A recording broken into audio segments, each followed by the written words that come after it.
वेदांत सार का अभ्यास करेंगे सुबोधिनी टीका के सहित। शांति मंत्र का पाठ करेंगे। ओम सहना भवतु, सहनौ भुनक्तु, सह वीर्यंकरवावहै, तेजस्विनावधीतमस्तु मा विद्विषावहै। ओम शांति शांति शांति। ओम भद्रं कर्णेभिः शृणुयाम देवाः, भद्रं पश्येमाक्षभिर्यजत्राः, स्थिरैरङ्गैः स्तुष्ट्वागुंसस्तनूभिः, व्यशेम देवहितं यदायुः। स्वस्ति न इन्द्रो वृद्धश्रवाः, स्वस्ति नः पूषा विश्ववेदाः, स्वस्ति नस्तार्क्ष्यो अरिष्टनेमि, स्वस्ति नो बृहस्पतिर्दधातु। ओम शांति शांति शांति।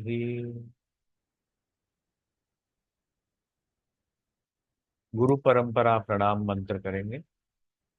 सदा शिव समारंभाम शंकराचार्य मध्यमाम अस्मदाचार्य पर्यंताम वंदे गुरु परंपराम। श्रुति स्मृति पुराणानाम् आलयं करुणालयं नमामि भगवत्पादं शङ्करं लोकशङ्करं। शङ्करं शङ्कराचार्यं केशवं बादरायणं सूत्रभाष्यकृतौ वन्दे भगवन्तौ पुनः पुनः। ईश्वरो गुरुरात्मेति मूर्तिभेदविभागिने व्योमवद्व्याप्य देहाय दक्षिणामूर्तये नमः। अखण्डं सच्चिदानन्दम् अवाङ्मनसगोचरम् आत्मानमखिलाधारम् आश्रयेऽभीष्टसिद्धये। कृष्णानन्दं गुरुं नत्वा परमानन्दमव्ययम् वक्ष्ये वेदान्तसारस्य टीकाम् नाम्ना सुबोधिनीम्। सुबोधिनी टीका से हमने प्री क्वालिफिकेशन ऑफ इंक्वायरर जो पढ़ने आया है छात्र उसके बारे में जाना। उसका इस जगत के और परलोक के जगत के बारे में जो वैराग्य है, और आत्मा और अनात्मा, जड़ और चेतन, ये दो अलग पदार्थ है, ये भी धारणा उसकी हुई, ये भी हमने जाना।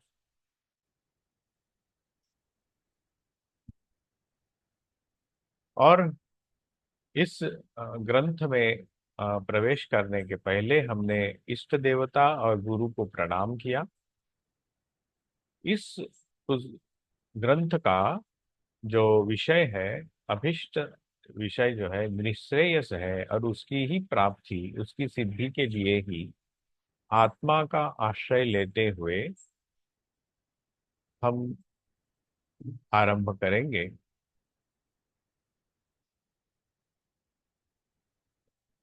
और हमारा जो छात्र है, जो इंक्वायरर है, उसके मन में कुछ डाउट्स आते हैं, वो भी हमने देखे। और हमारे जो गुरु हैं उन्होंने उनका निराकरण किया। उपनिषदों के माध्यम से, उपनिषदों के जो तत्व है उनके माध्यम से उनका निराकरण किया। अभी उसका छठे नंबर पे हम आए थे, वहीं रुके थे हम। वो कहता है कि भक्षिते अपि लशुनेन शांत व्याधि ही इति न्यायेन। मैंने मेडिसिन तो खाया, लेकिन मेरी व्याधि गई नहीं। वैसे ही अधिष्ठान के व्यतिरिक्त समझो इस आत्मा का अनुभव होता है, तो अद्वैत सिद्धि कैसे होगी। तो ऋषि कहते हैं अखंडम इति, क्योंकि वो अखंड है, आत्मा अखंड है। जो इस ग्रंथ का प्रतिपाद्य विषय है, आत्म तत्व, वो अखंड है। और वो अखंड कैसे है? क्योंकि इस अखंड में, इस आत्मा में सजातीय विजातीय स्वगत भेद नहीं है। किसी भी वस्तु में हम देखेंगे कि सजातीय विजातीय भेद होते हैं और उनके स्वगत भेद भी होते हैं।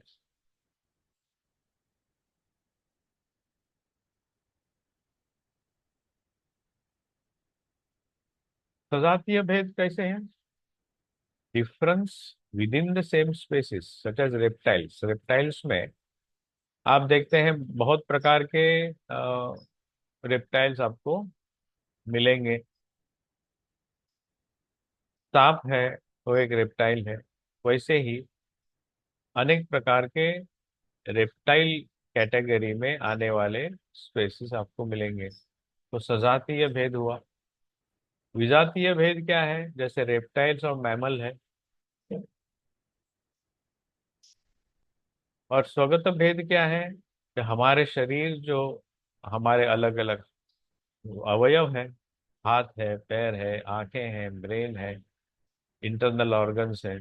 या हम कुछ पेड़, दूर से हम एक पेड़ देखते हैं तो पेड़ को बोले ये पेड़ है। एक उस हम उस पेड़ को पेड़ के हिसाब से ही देखते हैं, लेकिन उस पेड़ को पत्ते अलग है, उसकी डालियां अलग है, उसका ट्रंक जो है मेन पार्ट वो अलग है, उसके जो मूल है वो जमीन पे गड़े हुए हैं। वो दिखते नहीं है लेकिन है। ऐसे उनके फल आते हैं, उसके बीज है, उस बीज से वो बना है। मतलब वो अखंड नहीं है। हमको लगता है एक पेड़ अखंड, हम मान लेते हैं, लेकिन वो वैसे नहीं है। स्वगत भेद है, विजातीय भेद पेड़ में और किसी और वस्तु में। पेड़, बहुत से प्रकार के पेड़ भी है, उनका वो पेड़ों पेड़ों में अलग है। तो उन पेड़ों में भी सजातीय भेद है। विजातीय भेद पेड़ों में है, पेड़ है और जानवर है। ऐसे हर वस्तु में with differentiation we can understand then object. जैसे माधवानंद जी ने कुछ दिन पहले कहा था कि हमारा जो ज्ञान है, समझने का तरीका है, वो डिफरेंशिएशन ध्यान में रख के ही है। अखंडत्व ध्यान में रख के हम किसी वस्तु को नहीं पहचान पाते। द सब्सटेंस अंडर डिस्कशन, मतलब आत्म तत्व, is divide of this differences. मतलब उसमें सजातीय भेद नहीं है, विजातीय भेद भी नहीं है और स्वगत भेद नहीं है। And we cannot find any other substance having its own existence or purview of itself। मतलब आत्मा के अलावा कोई और वस्तु कहीं हमें मिलती नहीं है। अखंड, दो अखंड कैसे होंगे? अखंड होगा तो एक ही होगा।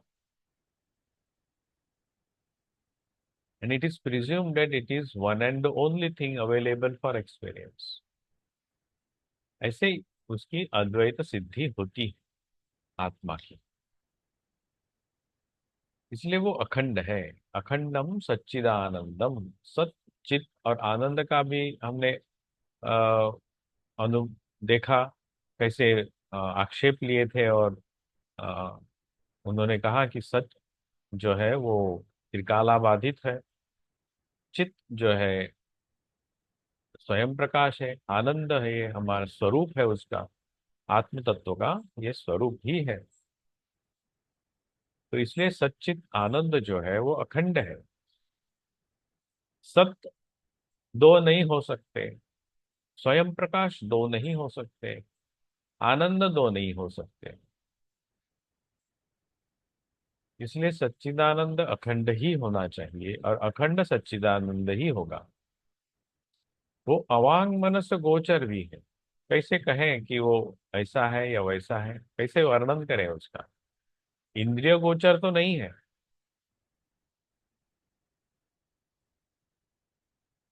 और वो आधार है। आत्मानम अखिलाधारम। ये पहला श्लोक दिखाई दे रहा है अभी, अखंडम सच्चिदानंदम। जी स्वामी जी। इसका ही व्याख्यान चल रहा है। जो अखंड है वो सच्चिदानंद है, वो वही अवांग मनस गोचर है। क्योंकि आत्मानम अखिलाधारम, वो उसका एक्सपीरियंस कैसे करें? उसका आधार है, कारण स्वरूप से आधार है वो। और वो कारण कौन सा है? विवर्त अधिष्ठान कारण है। जैसे घट में, घट का अनुभव करना हो तो आपको मट्टी का अनुभव करना पड़ेगा, लेकिन आपको मट्टी का अनुभव हो तो घट का अनुभव नहीं हो सकता, क्योंकि घट अलग अलग है। घट बने न बने। सोना हो तो, या चांदी हो तो उसके गहने बन सकते हैं। गहनों का अनुभव आता है तब हमें सोने का या चांदी का अनुभव आ सकता है। वहां मट्टी का अनुभव नहीं आएगा, unless that object is made out of earth, मतलब सैंड या ऐसा कुछ। वो आधार है, विवर्त अधिष्ठान। ये विवर्त हमने देखा कि वो खुद ही बना है। उसमें थोड़ा चर्चा की और एक्सप्लेनेशन की आवश्यकता है। हम आगे जाकर हमें अ, सदानंद जी बताएंगे, हमारे गुरु जी बताएंगे वहां पे। अभिष्ट सिद्ध ये, और यही अभिष्ट है हमें, निश्रेयस है। और उसकी ही सिद्धि के लिए इस ग्रंथ की अ, हम पढ़ाई कर रहे हैं। तो इस पढ़ाई के लिए रिलेशनशिप, इस ग्रंथ के साथ एक संबंध बनाने के लिए कौन सी आवश्यकता है? कौन ये पढ़ सकता है? क्या जरूरत है इस ग्रंथ पढ़ने की? और ग्रंथ पढ़ने के बाद क्या लाभ होगा हमें इस चीज का, इस ज्ञान का क्या लाभ होगा? तो प्रयोजन क्या है? अत्र सच्चित आनंद प्रयोजनम। प्रयोजन है क्या है? हम सच्चिद आनंद का अनुभव करना है।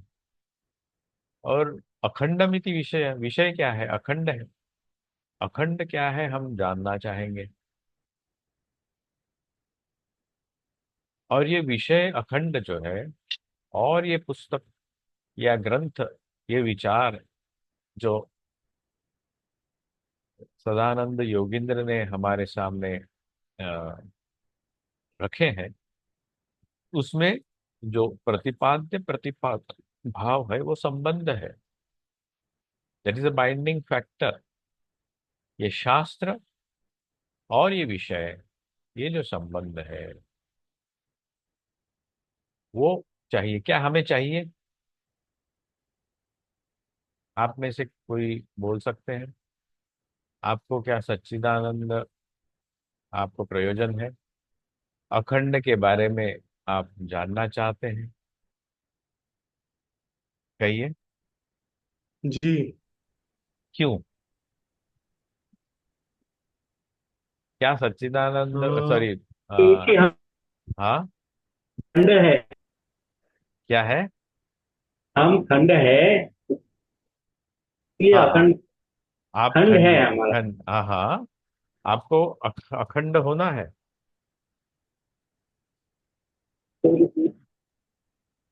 आपको अखंड होना है। अखंड होना है, तो खंड बनाया किसने? खंड से अखंड में जाना। खंड से अखंड तक जाना है, इसलिए देखिए, मैंने ही बनाया है। आ, एक अर्धांगिनी, आप खुद को आधे समझते हैं, तो पूर्णत्व प्राप्त करने के लिए कोई अर्धांगिनी को अपनाता है, तो आप भी अपना सकते हैं,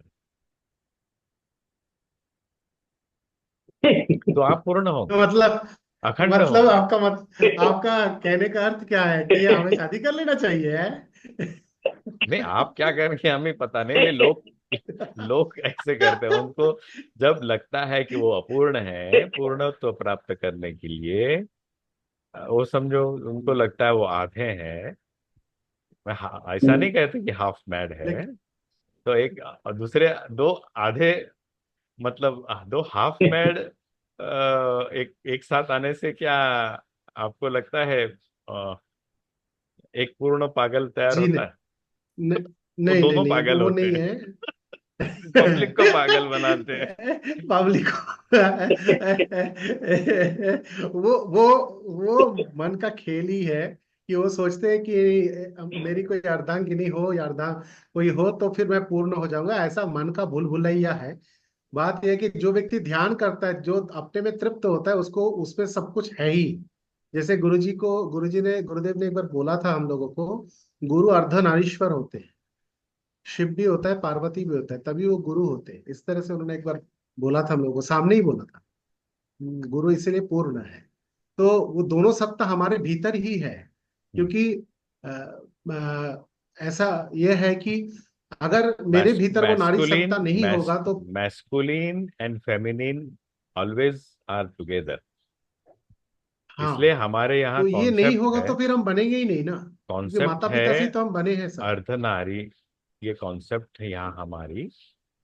और यिंग एंड यांग ये जापानीज कॉन्सेप्ट है। आपने वो देखा होगा, टू डॉल्फिन्स मूविंग टुगेदर। वो डॉल्फिन्स को कहते हैं कि एक ऐसी आकृति है, black and white and to dots. देखा होगा यिंग एंड यांग, चाइनीज तो कुंफू या शायद देखा होगा की पर गोंग। ध्यान नहीं की है। गोंग, अच्छा ठीक है, मैं कल देखा था। तो ये कॉन्सेप्ट ये है, दोनों एक साथ रहते हैं। शक्ति मतलब ब्रह्म और उसकी शक्ति दोनों एक साथ रहेंगे, दो अलग अलग नहीं हो सकते। आपका देखने का नजरिया अलग होगा। तो हम थोड़े जी, अपने मूल विषय से थोड़े हटे हैं, लेकिन अब ज्यादा दूर नहीं गए। और this concept will come little further, ब्रह्म और उसकी शक्ति। ठीक है। तो अभी जी, हम इस विषय को लेकर हैं। तो ये प्रयोजन और ये विषय और संबंध, ये तीन किसके लिए है? तत्कामः अधिकारी, the interested person, Sikar of the subject. Who is interested? उसको ये अखंड के बारे में जानना है, उसको ये सच्चिदानंद का लाभ करना है। उसके लिए ही ये वो अधिकारी होता है। इसलिए उसको अनुबंध चतुष्टयम ऐसे कहते हैं। इस ग्रंथ के साथ आपको समझो आगे चलना हो तो आपको ये अनुबंध चतुष्टय का स्वीकार करना होगा। इस ग्रंथ में क्या कहा है, किस बारे में है, उसका मुझे क्या लाभ होगा आगे आगे चल करके, ये जानना जरूरी है। जैसे हम लोग एडमिशन लेते हैं कॉमर्स में, और मेरा समझो साइंस बैकग्राउंड है, तो मुझे नहीं पता चलेगा, गलती से वहां गया। तो उस विषय का मुझे प्रयोजन नहीं है, उसके साथ मैं संबंध नहीं बना सकता, मैं उसके साथ रह गए मेरे उन्नति नहीं कर सकता। लेकिन मैं समझो योग्य अधिकारी हूँ, तो ये प्रयोजन और विषय मेरे काम के हैं, उसके साथ मैं संबंध बना सकता हूँ।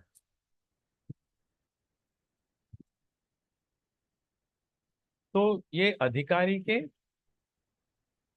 अ, अधिकारी बनेगा कैसे? कोई कॉलेज में जाता है या हायर डिग्री में जाता है, तो उसको पहले कुछ साल स्कूल में, कॉलेज में वगैरह उसको बिताने होते हैं, उस विषय का अभ्यास करना होता है।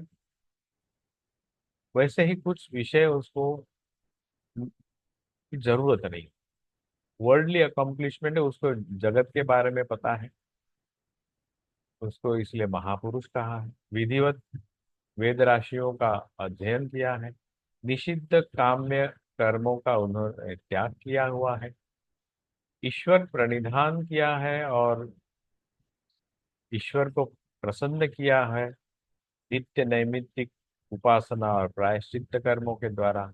मन को आईने के तरह प्रसन्न साफ रखा है। और किसी स्विमिंग पूल में जहाँ कुछ भी मैला नहीं है, ऐसा साफ सुथरा उसने अपना मन रखा है। और इस जगत की तथा इस जगत के बाद के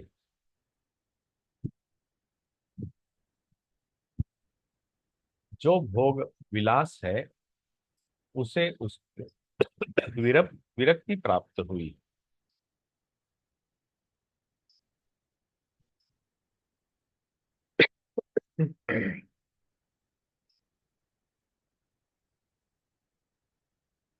ऐसा जो अधिकारी व्यक्ति है,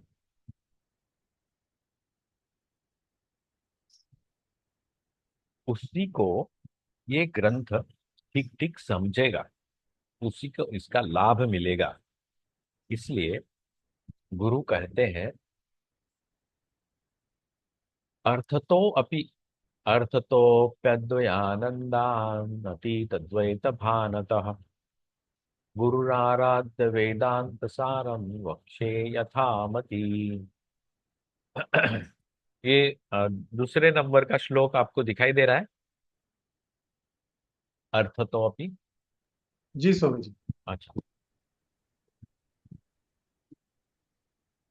ये दूसरे नंबर का श्लोक है। अर्थतः अपि अद्वय आनंदात। मैं उसका विश्लेषण किया है उस श्लोक का, ताकि आपको समझ में आए।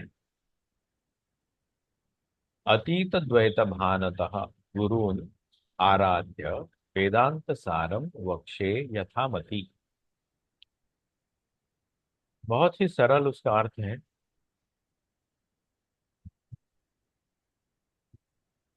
अद्वय अद्वय आनंद, इस नाम के जो मेरे गुरु है, और जिनका द्वैत ज्ञान अतीत हो गया, मतलब चला गया है। अतीत में उनके पास द्वैत ज्ञान था, प्राप्त हुआ था, लेकिन उनकी साधना से उन्होंने, और ये अखंड के ज्ञान से, सच्चिदानंद के ज्ञान से, और परमात्मा का प्रत्यक्ष अनुभव से, वो द्वैत ज्ञान जो है वो उनके मन से चला गया है। ऐसे जो मेरे गुरु हैं, उनकी मैं आराधना करता हूँ, उनको नमस्कार करता हूँ, उनकी पूजा करता हूँ। गुरुन आराध्य। आराधना मतलब उनके सामने घंटी बजाना, धूप दीप जगाना, और रोज साष्टांग दो सुबह शाम लगाना, वैसे नहीं। आराध्य मतलब उन्होंने जैसे कहा है, वैसे जो उपदेश दिया है, वैसे व्यवहार करना, अपने जीवन में उन उपदेशों के अपनाना, और उनके पद कमलों पे चलना। मतलब वो जिस रास्ते गए हैं, जो जो साधनाएं की हैं, जो जो प्रयत्न किए हैं अपने जीवन में, वो भी करना, उसी को आराधना कहते हैं।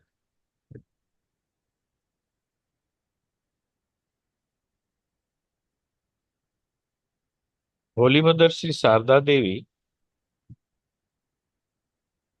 उनके पैतृक गांव जयराम बाटी में थी। और कलकत्ते से कोई भक्त लोग उनका दर्शन करने के लिए वहां गए, और बैठे हैं माँ के सामने, और वो सब फूल वगैरह पैर में देते हैं, सब किया, और सामने बैठ के प्राणायाम करने लगा। तो माँ बोलती, ये क्या पागलपन है, मैं साक्षात आपके सामने बैठी हूँ, और आपको ये सब करने की क्या आवश्यकता है।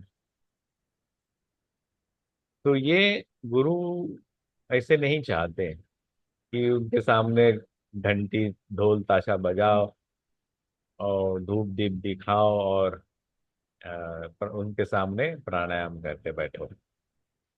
वो उन्होंने जैसे मार्गदर्शन किया है, उस मार्गदर्शन को अपनाना है। वेदांत सारम वक्षे यथामति, वो कहते हैं कि यथामति अहम वक्षे, मैं कहता हूँ। और अभी टीका आरंभ होती है। टीकाकार कह एक उनके पास एक डाउटफुल डाउटफुल पर्सन म्हणजे वन हु ऑलवेज डाउट्स। ऐसा नहीं कि वो सिर्फ डाउटिंग टॉम ऐसा कुछ बोलते हैं, वैसा नहीं है। वो अपने अनुभव से और अ, शास्त्रों के आधार पर आर्ग्यूमेंट करता है।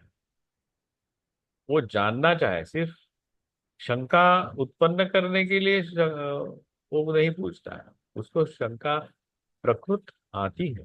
किंच यस्य देवे परा भक्ति ही यथा देवे तथा गुरौ तस्य एते कथिता ही अर्थाः प्रकाश्यन्ते महात्मनः इति आदिश्रुत्या।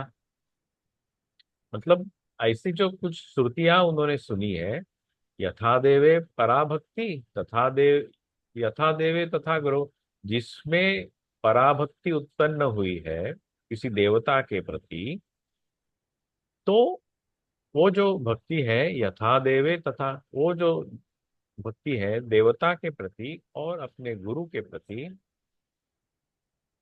समान रूप से होनी चाहिए, होती है। तो गुरु नानक के सामने या कबीर के, पता नहीं वो कौन सा किसका दोहा है, किसका है भूल, पता नहीं, लेकिन ऐसे कहते हैं कि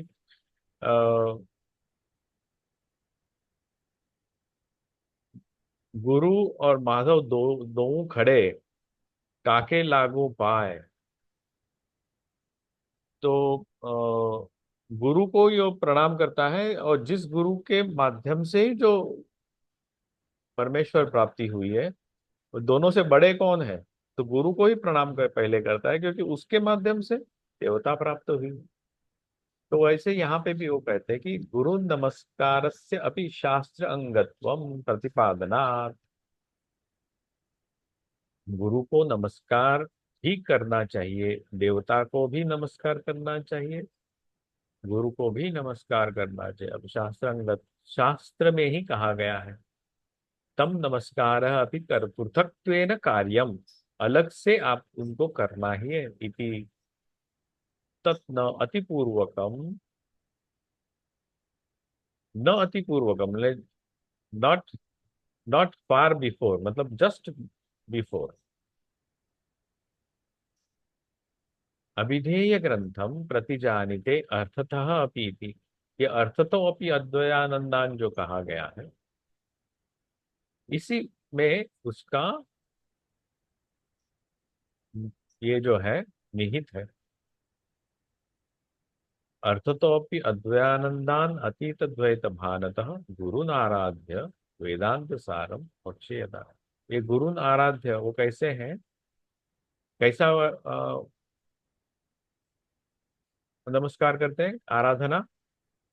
वो अद्वयानंद को, जो जो गुरु है उसको भी, और जिसका द्वैत अतीत हो गया है ऐसे को प्रणाम करते हुए। अहम वक्षे अपि शब्देन केवलम शब्दतः डित् आदिवत संज्ञा मात्रम व्यवस्थितम, अपितु अर्थतः शब्दतः च इति। अर्थतः अपि मतलब किसका अर्थ, अद्वयानंद इस शब्द का जो अर्थ है, वो अर्थ के साथ, उसका अर्थ क्या है, अद्वय आनंद मतलब परमात्मा, आत्मज्ञान। अद्वय आनंद, ये जो इसका अर्थ है, अपि मतलब ये जिसका नाम है, वो जो मेरे गुरु है, ये दोनों को। और अद्वयानंद जो सब्सटेंस है, मतलब परमात्मा है, उसका तो, उसमें तो द्वैत है ही नहीं। और ये जो मेरे गुरु है, उनका द्वैत भी चला गया है, अतीत हो गया है। तो दोनों में द्वैत नहीं है। ऐसे दोनों अद्वैत को मैं उनका आराधना करते हुए यथामति, यथा इनकी मति अभी कैसी हुई, अद्वैत मति से ही वो बख्शे, उस अद्वैत मति के साथ ही वेदांत सार का ज्ञान वो हमें देने वाले हैं। अद्वयानंदान, लास्ट लाइन जो है ना, अब नीचे वाली दिखाई दे रही, अद्वयानंदान गुरुन आराध्य वेदांत सारम यथामति अहम वक्षे इति अन्वयः। ये अ, अद्वयानंद का इस नाम का जो समास उन्होंने बनाया है, उसका व्याख्यान करते हैं। अद्वयाः चते आनंदाः च, अद्वय आनंदाः तान अद्वय आनंदान। जो आनंद अद्वय है, अद्वयाः च ते आनंदा, च अद्वय आनंदा तान अद्वय आनंदा। जो आनंद अद्वय है, जिसमें दो प्रकार के आनंद है ही नहीं, मतलब जगत का आनंद, स्वर्ग सुख का आनंद, या और किसी प्रकार का आनंद, इंद्रिय सुख का आनंद, मेंटल आनंद, या इंटेलेक्चुअल आनंद, ऐसे बहुत से आनंद है। खाने से आनंद होता है, कुछ विचार करने से आनंद होता है, कुछ अच्छी सीनरी देखने से आनंद, ये सब, या स्वर्ग सुख का आनंद होता है, या ब्रह्मानंद, मेडिटेशन में बहुत सा आनंद होता है। ऐसे कहीं कुछ भी नहीं जहाँ किसी भी प्रकार के, दो प्रकार के आनंद जहाँ नहीं है। तान अद्वय आनंदान अहम आराध्य अहम वक्ष यथामति वक्ष।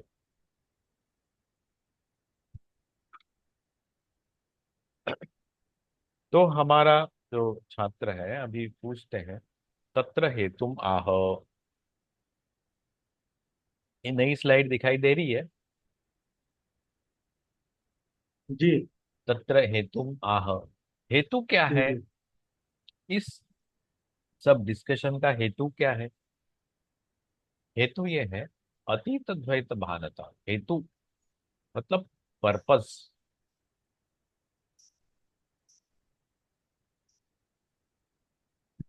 द्वैत भानतः अतीतः, द्वैत का ज्ञान चला गया है। अतीतम गतम द्वैत भानम यतः, तस्मात् अतीत द्वैत भानतः। जिससे द्वैत भानम, ड्युअलिटी जिस मन से या बुद्धि से चली गई है, अतीतगतम द्वैत भानम यत, तस्मात् अतीत द्वैत, उस अनड्युअलिटी के साथ निरस्त समस्त भेद ज्ञान, समस्त भेद ज्ञान। हमने देखे तीन प्रकार के भेद देखे हमने,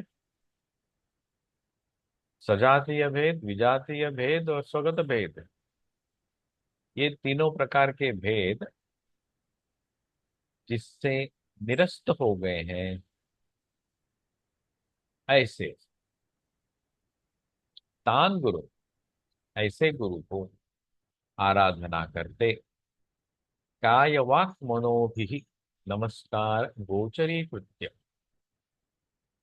काया, वाचा और मन के साथ नमस्कार करके, गोचरी मतलब इंद्रियों के साथ, ज्ञानेंद्रियों के साथ, कर्मेंद्रियों को साथ मिलकर के, उसके साथ में हमारे प्राणों को साथ में पूर्णम श्वासे, पंच प्राण, पंच ज्ञानेंद्रिय, पंच कर्मेंद्रियों के साथ, मन बुद्धि अहंकार, इन सब के साथ मैं मेरे गुरु का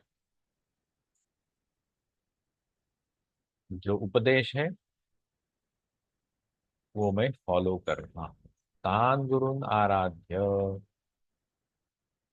उसको ऑफकोर्स फिजिकल रिस्पेक्ट्स भी देना है, इन फिजिकल एक्सप्रेशन के साथ, बिहेवियर के साथ भी। मतलब नहीं, मेरे मन में उनके प्रति श्रद्धा है, मैं फिजिकली उसको प्रणाम करूं या न करूं, या उसको अभिवादन करूं या न करूं, ऐसा नहीं, not this, it is not proper. काय वाक मनोभिः नमस्कार गोचरी कृत्य। गोचर मतलब इंद्रियों के साथ, कर्मेंद्रियों के साथ, ज्ञानेंद्रियों के साथ, मन बुद्धि अहंकार के साथ, उसको physically, with our proper behavior we have to respect our guru।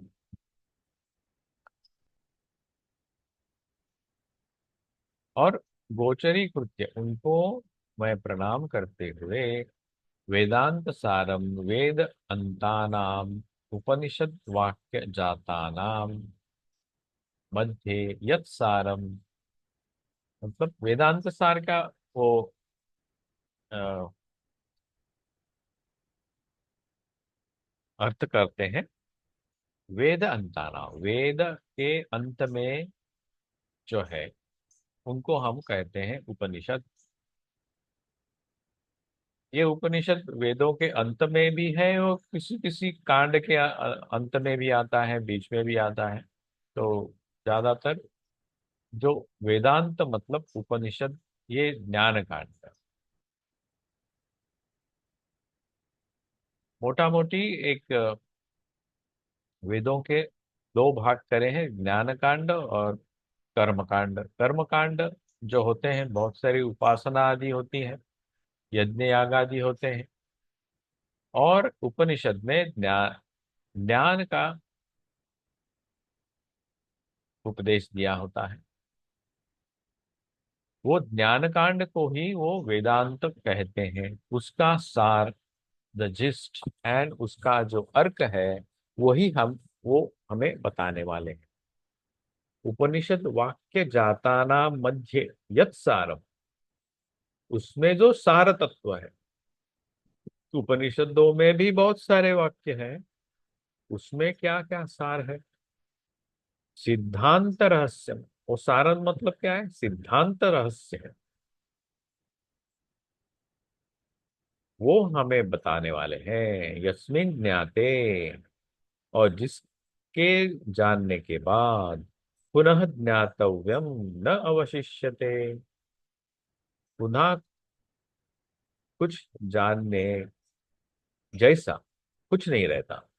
यस्मिन ज्ञाते पुनः ज्ञातव्यम न अवशिष्यते, कुछ जानने जैसा नहीं रहता। क्लास 10 एक बार पास होने के बाद हमें फिर क्लास 10 में एडमिशन नहीं देते, कोई जरूरत नहीं है। हालांकि हमें 35% मिला है, फिर जानना ठीक है, you know something, we don't go again to the class 10 to get 100%। वहां एक ठीक समझ में आता है, लेकिन यहाँ वैसे नहीं।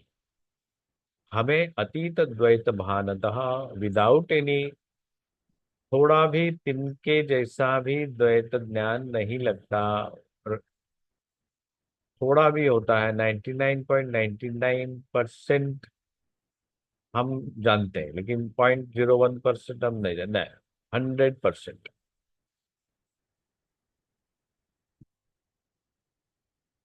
पूर्णता से जब हम इस ज्ञान को प्राप्त करेंगे, अभेद ज्ञान प्राप्त करेंगे, निरस्त समस्त भेद ज्ञान कहा है। नहीं, भेद ज्ञान थोड़ा सा है, 0.01%, नहीं चलेगा।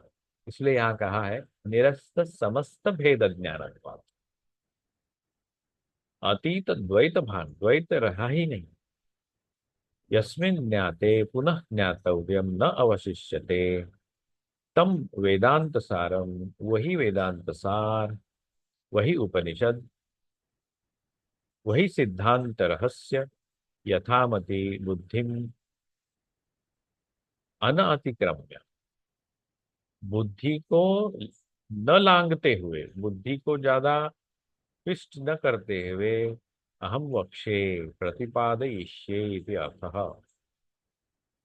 मैं मेरे बुद्धि के दायरे में रहते हुए ही जितना मुझे गुरु ने पढ़ाया है, जितना मुझे गुरु ने उपदेश किया है, जितना मैंने अपनी साधना की है उसके, और जितना उपनिषदों का सार मैंने समझा है, मेरे बुद्धि में जिसका प्रसार हुआ है, प्रकाश हुआ है, उतना ही मैं तुम्हें दे सकूंगा।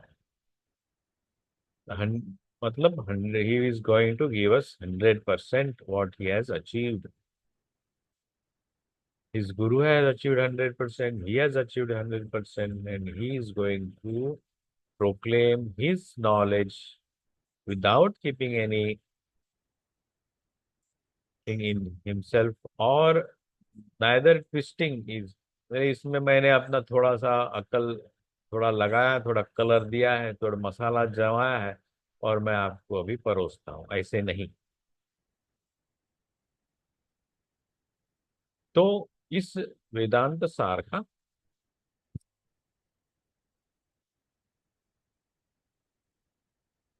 अभ्यास हम आगे बढ़ाते हैं अपने गुरु के साथ रह करके।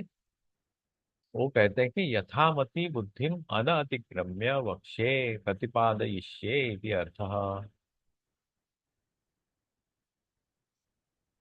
और वो कहते हैं कि वो ज्ञान क्या है? वेदांत नाम उपनिषद प्रमाणम तद उपकारिणी शारीरिक सूत्र आदिनी च। वेदांत का जो नाम है उपनिषद है, उनको उपनिषद नाम से वेदांत को जाना जाता है। हमने देखा कि ज्ञान कांड और कर्म कांड, कर्म कांड के हमें आवश्यकता नहीं है, क्योंकि वो या तो जागतिक सुख समृद्धि देगा, या हमें पारमार्थिक मतलब हम उसमें मतलब मृत्यु के बाद जो स्वर्ग आदि या अनेक विभिन्न प्रकार के जो लोग हैं, लोग हैं, लोग नहीं, लोग हैं, वहां हमें भोगों की प्राप्ति कराएगा। लेकिन इस जगत में जैसे पैसे खत्म होने के बाद फिर से हमें रास्ते पे आना पड़ता है, वैसे ही ब्रह्म लोक तक, हिरण्यगर्भ तक, और जो भी सूर्य लोक हो, चंद्र लोक हो, और जितने प्रकार के लोक हैं, वहां पहुंचने के बाद अपने उपासना आदि के प्रयत्नों के बाद क्षीणे पुण्य मर्त्यलोकम विशंति, इस मर्त्यलोक में ही आना पड़ता है। तो ये जो ज्ञान प्राप्त होता है, ये वैराग्य प्राप्त होता है, उसका ही वेदांत में व्याख्या की है, उसको उपनिषद है, और वो प्रमाणम कहा गया उसको, उपनिषद प्रमाणम। प्रमाण उपनिषद ही है, उस वेदांत का जो सार है उसका प्रमाण उपनिषद, मतलब उपनिषद ये ग्रंथ, या जो भी उस डिनोमिनेशन से जो भी अ, ज्ञान हमें प्राप्त होता है, उसको प्रमाण माना गया है। प्रमाण क्या है हम आगे चलकर देखेंगे। और उसके लिए किस चीजों की आवश्यकता है? उसके लिए आवश्यकता है शारीरिक सूत्र की, आदि नीच। शारीरिक, शारीरक सूत्र मतलब वेदांत सूत्र का उनको भी कहा जाता है, जो बादरायण ने लिखा हुआ है, ब्रह्म सूत्र के नाम से भी उसको जाना जाता है। इदानीं सर्वस्यापि वस्तु विचारः। आपको ये स्लाइड दिखाई दे रही है, वेदांत नाम उपनिषद प्रमाणम। जी। इदानीं सर्वस्यापि वस्तु विचारः। वस्तु विचार, वस्तु मतलब ब्रह्म, आत्मा, उसको ही हम अभी वस्तु इस नॉमेनक्लेचर से जानेंगे। हम आज तक वस्तु किसके कहते हैं? जागतिक वस्तु, पेन, पेंसिल, वाटर बॉटल, या जो भी है चीजें, उनको हम वस्तु कहते हैं। विस्तु विचार, वह तो जो रहती है उसका ही विचार रहना है। उद्देश्य पूर्वकत्वात्, उद्देश्य पूर्वक हमें उसका विचार करना है। उद्देश्य क्या है? निःश्रेयस की प्राप्ति, प्रतिज्ञातव्यम, सॉरी, प्रतिज्ञातम वेदांतम, वेदांत जानना ही यही उद्देश्य है। उससे ही वस्तु विचार करेंगे। नामतः निर्दिशति वेदांत नामति, और उस नाम से ही वेदांत का हम उसको कुछ पुकारेंगे।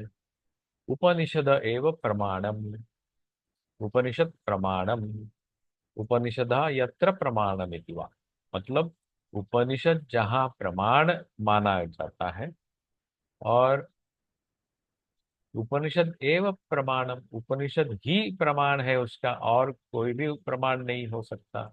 बहुत सारे प्रमाण प्रमाण हम देखेंगे, प्रत्यक्ष प्रमाण हम जानते हैं, बाकी के और कुछ कुछ प्रमाण है जिससे हम कुछ चीजों को जानने की प्रयत्न करते हैं। लेकिन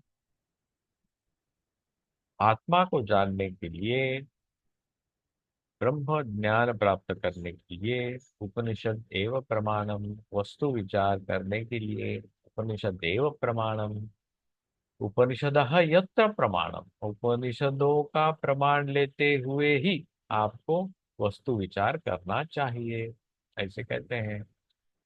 जैसे हम किसी प्लेटफॉर्म में खड़े हैं किसी ट्रेन की अपेक्षा में, तो हम क्या करते हैं, लोगों को पूछते हैं ये ट्रेन कब आएगी, बोला आएगी, रुको जरा।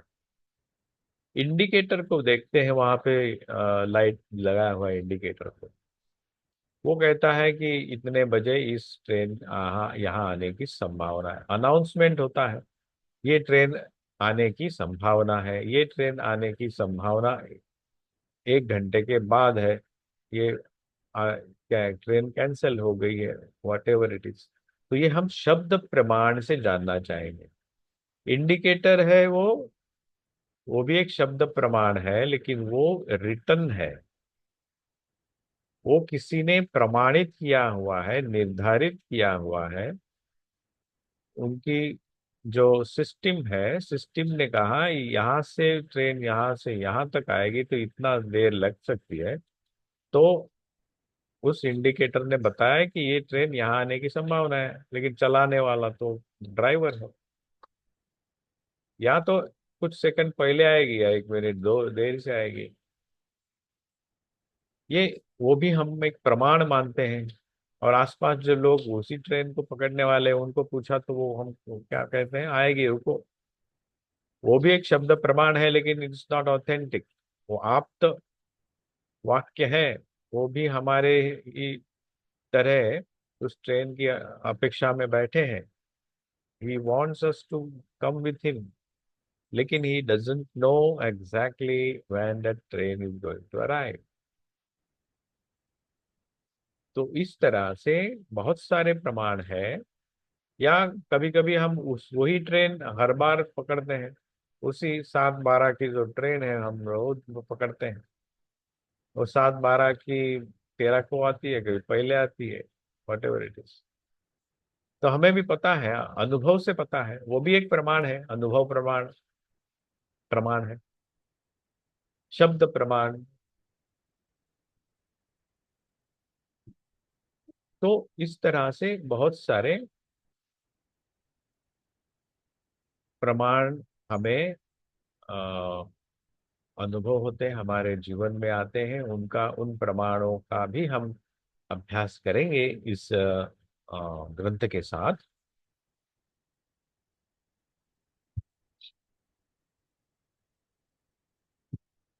तो आज हम अ, यहीं रुकते हैं।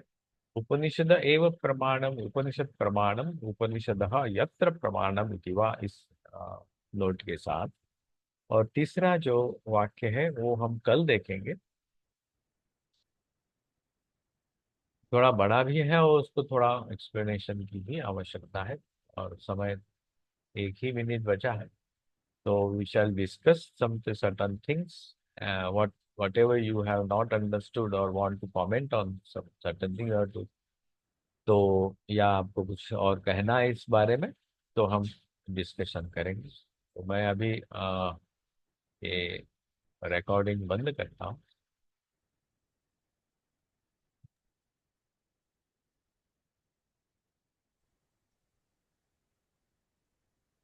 धन्यवाद। आज का ये पाठ हम यहीं रोकते हैं। ओम पूर्णमदः पूर्णमिदं पूर्णात् पूर्णमुदच्यते पूर्णस्य पूर्णमादाय पूर्णमेवावशिष्यते। ओम शांति शांति शांति। हरि ओम तत्सत्। श्री राम कृष्णार्पणमस्तु।